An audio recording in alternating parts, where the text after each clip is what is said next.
Hello everyone, welcome to my iPhone Sport YouTube channel.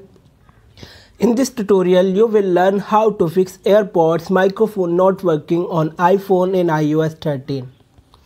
So without wasting any time, let's get started. Solution 1 is adjust Bluetooth setting. To do that, go to Settings app on your iPhone. On the settings page, go to Bluetooth. Now find and tap your Airpods eye icon.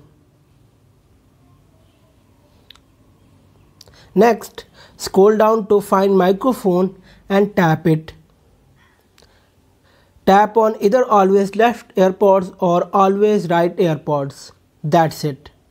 Guys, this solution will often solve your mic problem. If you like this video, then please subscribe to our YouTube channel and press the bell icon to get new latest updates. Thanks for watching.